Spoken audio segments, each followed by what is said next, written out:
Hi everyone, it is April from Getting Hooga With It. Today we're going to chat about all of the books that I really want to read by the end of the year. So let's get into it.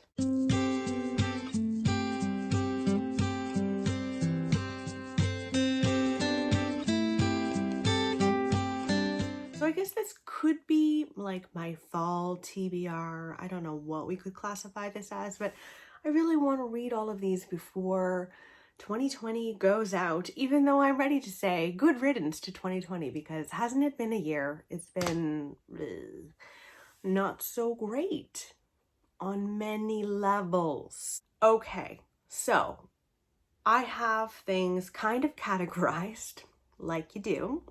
The first thing that I'd really like to do before the end of 2020 is to finish the series that I've started. So, I mean, none of you will be surprised.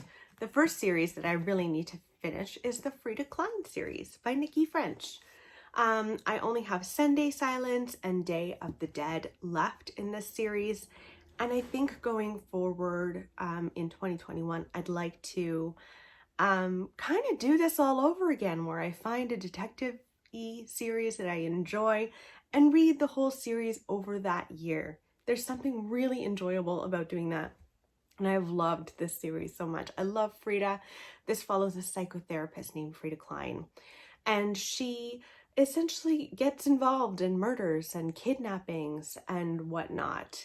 And she is an onion. Her character in and of itself is like this beautiful onion that you get to peel back a layer with every book, really. Some books you get to peel back 2 layers and find out who she is and her history. And I really want to finish, I will finish this series by the end of the year.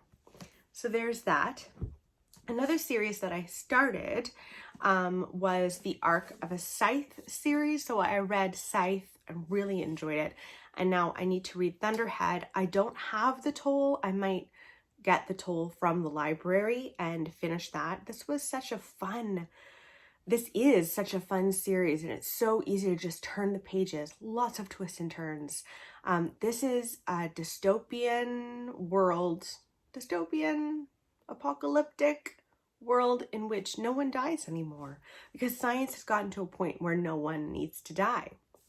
However, there are naturally too many people in the world, and so there are these people named scythes who essentially their job is to kill people. They're meant to kill people at random. Do they always do that? You'll have to read to find out. So we follow 2 teenagers, a boy and a girl, who are in training to become scythes. And it's a lot of fun. So I need to read Thunderhead and The Toll. And then a duology that I'd like to finish is The War That Saved My Life was the first one. And then this is The War I Finally Won. I read The War That Saved My Life for middle grade March, and I really enjoyed it. And I felt really attached to these 2 children who live in England and are essentially sent from London to the English countryside during World War II to hopefully survive, because London is like majorly being bombed and it's not safe there. And they've had a very hard life in London, particularly Ada. Her mother is horrendous. And so when they go to the English countryside and decide, or they are assigned to a woman, they're a single woman. She is so wonderful to them. And it's like they find home finally. So that's The War I Finally Won. I really want to read that. Okay, so the rest of the books that I'm going to talk to you about, which are many, this is plentiful. The rest of the books are all 2020 releases. I would like to complete all of the 2020 releases that I have on my shelves by the end of 2020. I like this goal.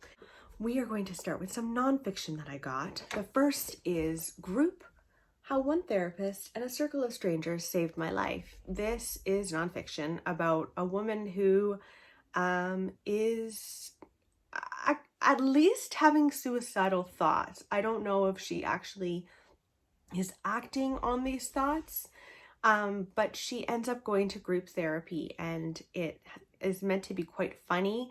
The reason that I picked this, it was sent to me and is coming out in October 6th, is because of Lori Gottlieb. I read Maybe You Should Talk to Someone by her, and I loved it. And I honestly, I could read that book again, and I should go at it with a highlighter because I learned a lot as well. It's like a memoir self-help kind of vibe. And Lori Gottlieb, really recommended this book. She says it's heartbreaking and hilarious, surprising and redemptive. Sign me up. There's that. And then another self-help book that I would like to read is Untamed by Glennon Doyle. Now, Glennon Doyle has written quite a few self-help books before, I think 2 or 3, and they're fine, but so many people have adored this book. And I read just the first few pages and I was like, absolutely, this is for me. And Adele on Instagram raved about this book. And I just need to know. It's basically encouraging women and girls to not allow yourself and your heart and your soul to be caught up in the boxes that society tries to put you in. And she's asking people to be untamed, women in particular, I think. Okay, so let's move on to the contemporary books. The first book is Luster. This sounds a little like Queenie. At least I hope it's going to be a little like Queenie because I loved that book so much. Luster is about a girl who works in the States somewhere. I don't know where. I think it's New Jersey or something.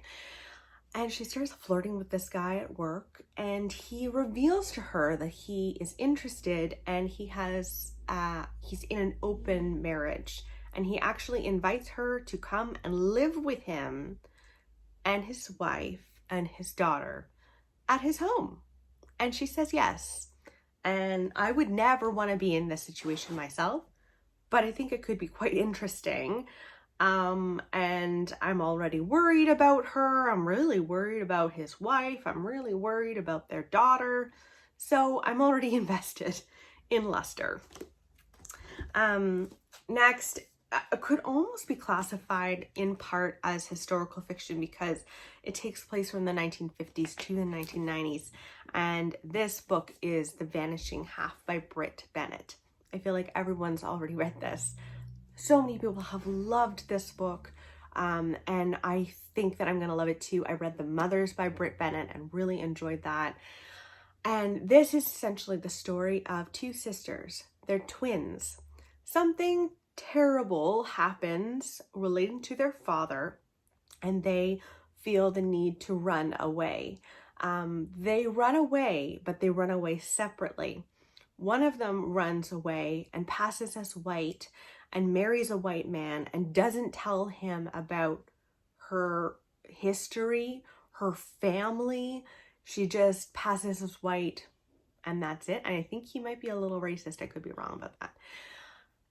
And then the other sister, I think marries a black man and has black children. And it is about the directions that these 2 lives go in. And I don't know whether they come back together or not. I hope they do. It's meant to be a bit of a retelling of Nella Larsen's passing, which I read in university many, many moons ago, and I really loved it. So there's The Vanishing Half. Okay, so 2 books that I didn't really know where to place them.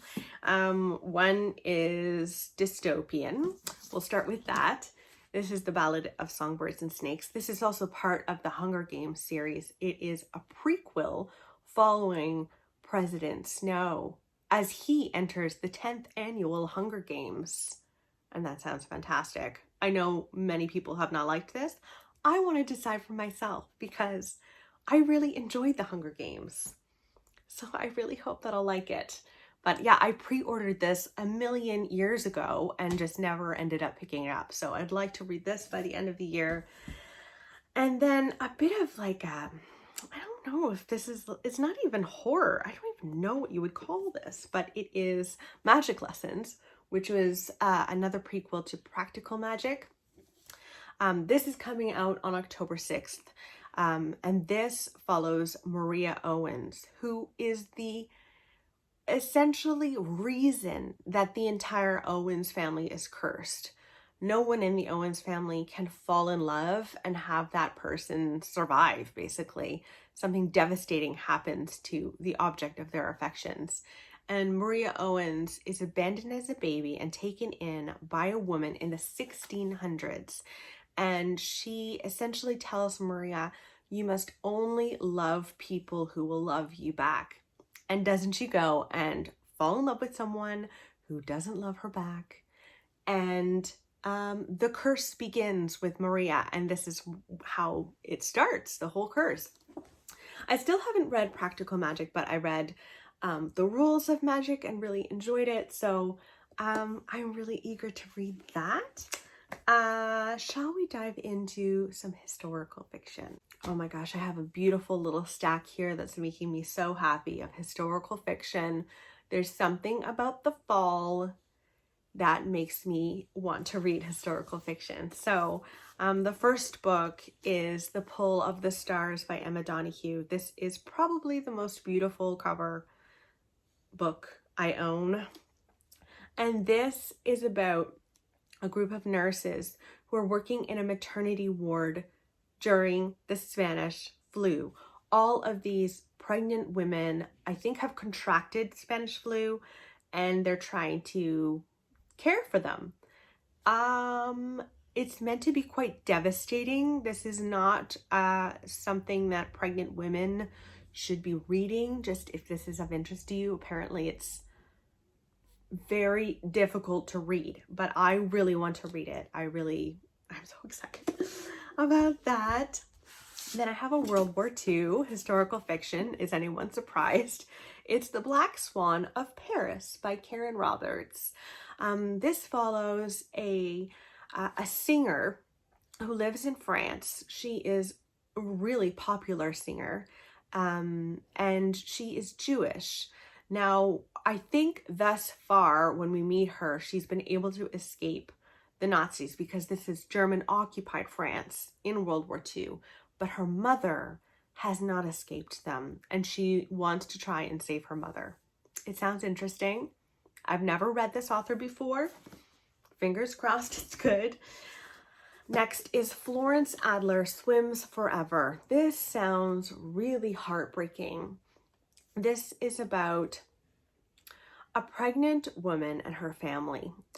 She has had multiple miscarriages. I think she is at risk of losing this pregnancy as well and losing this baby. And she is essentially told that she needs to be on bed rest for the duration of her pregnancy. In the meantime, all sorts of stuff is happening in their family, including a young woman who has recently emigrated Nazi Germany, who just stays with them. There's also a death in the family that they don't tell her about. This takes place in the 1930s, 1934. It sounds absolutely really wonderful. I don't know why I haven't read it yet because this came out in July. In any case, I really want to read that. I equally want to read Conjure Women.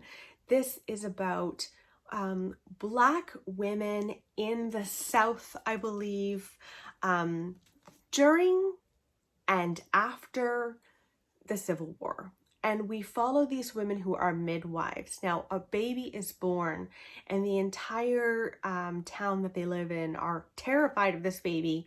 And this is about the relationship of these women to each other and the relationship to this baby. I don't know if they try to save it. I hope they try to save the baby. It sounds really good, and I've heard good things about that. Next is The Bass Rock by Evie Wyld. This would be my first Evie Wyld, even though I do want to read more by her.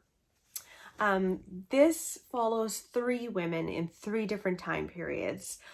We follow a woman who is fleeing. She has been accused of being a witch, and she's fleeing for her life. I think that takes place in the 1600s-ish. Then we follow Ruth in World War II, who's just moved to this new town to be married, and she's kind of trying to get to know the town and get to know her husband. And then we follow a woman in the present day who has moved into Ruth's home and is going through her belongings and learning about Ruth. And this is about the men in their lives who control their lives and the direction that their lives take. It sounds really wonderful.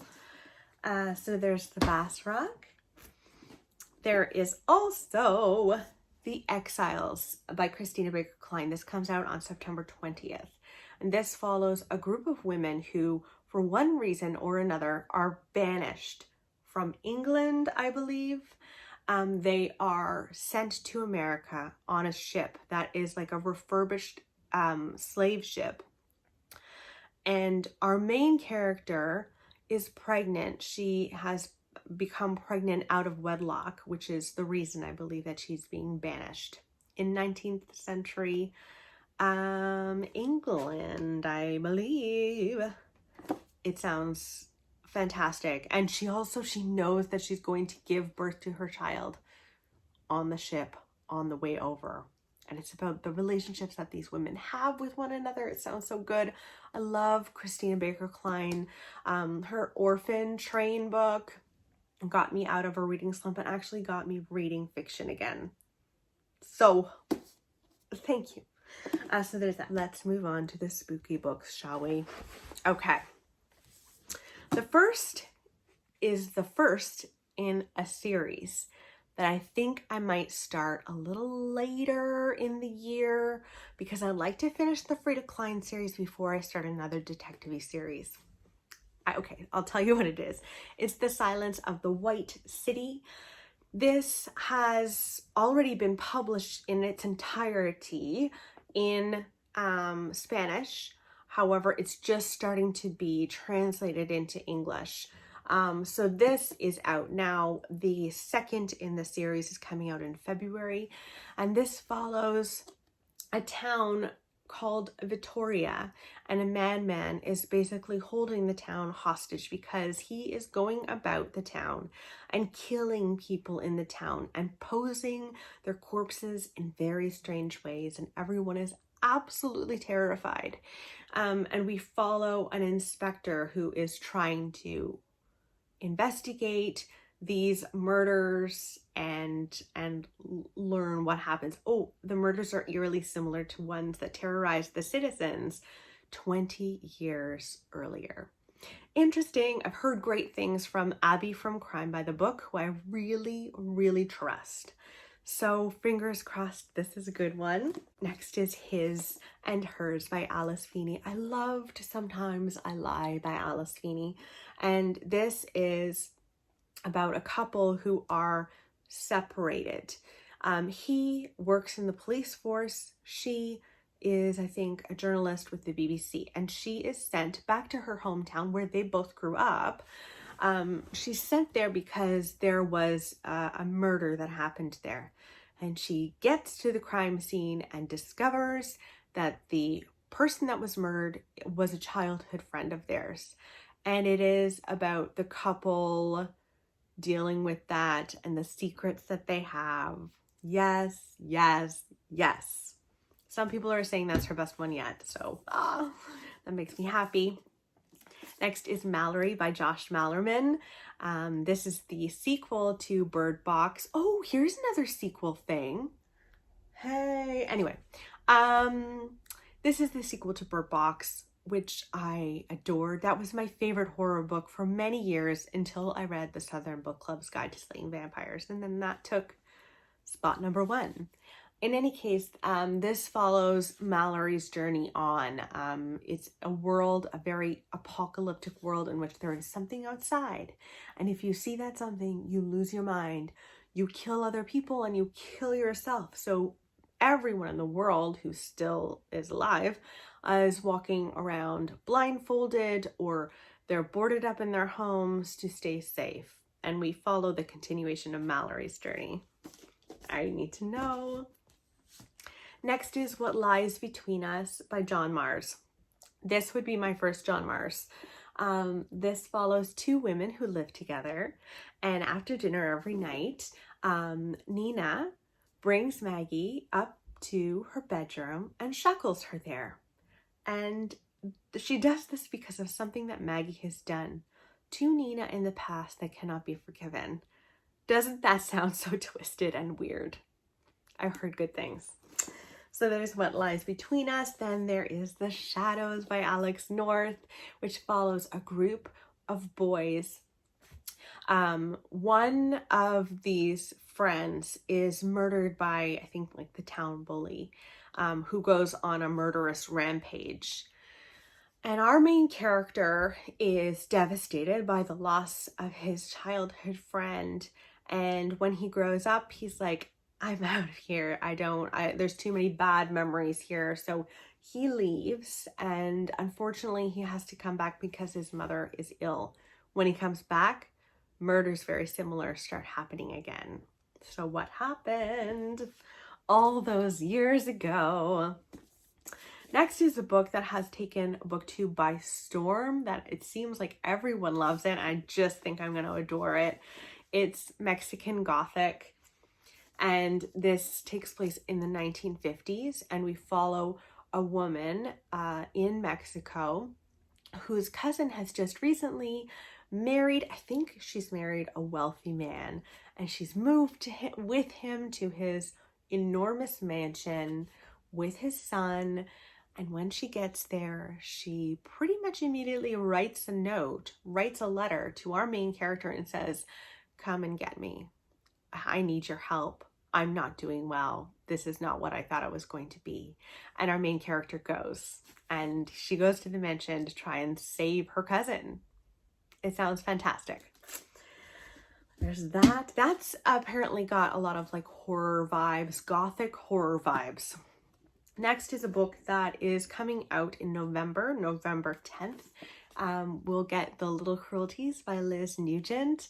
I love Liz Nugent's writing. She writes very disturbed, unlikable characters. And in this book, we follow three brothers.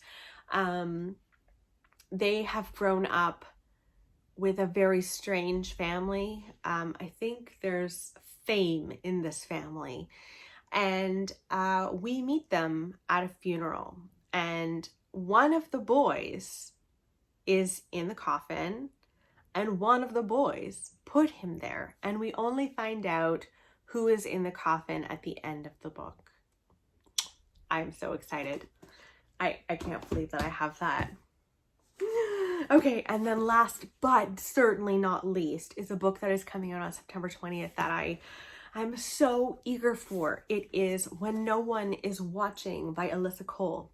Now, this is being marketed as a thriller, but so far, the people who have read this say this is a little more horror, and I think it might even have like literary horror elements. This follows Sydney, who has grown up in Brooklyn. She's a Black woman who's grown up in Brooklyn all her life, and her little neighborhood is dealing with gentrification. All of these people that she grew up with are leaving Brooklyn, and all of these white people are moving in. In this book, I think over time she starts to question whether people actually moved out at all, or whether something a little more sinister is at bay. I mean, gentrification is already sinister, but this is like next level. So it sounds really wonderful. I think Alyssa Cole has only written like historical fiction and romance books centering around Black characters. I am so excited to read and be reading Black authors writing thrillers, and yeah, it's just something that I'd really love to read more Black authors writing thrillers and horror. So those are them. Oh my gosh, that was long. And this is a lot of books. This is a tall order, but I think I can do it. And I really am so motivated to read all of these books. Now there is one more book that is on its way from the publisher called The Nothing Man by Catherine Ryan Howard, I want to say. which is a thriller inspired by Michelle McNamara's All Be Gone in the Dark. That's all I needed to know. So that is on its way. That will be added to this pile. But here we are. Let me know in the comments below if you're excited to read any of these, because some of them haven't come out yet. And if you have read any of these, did you enjoy them? Do you have any books that you really want to read by the end of 2020? I would love to know what they are. And in the description box below, you'll get my Goodreads, my Instagram, my Patreon, my Amazon wishlist. It's all there for your perusal. I will talk with you guys really soon. Bye.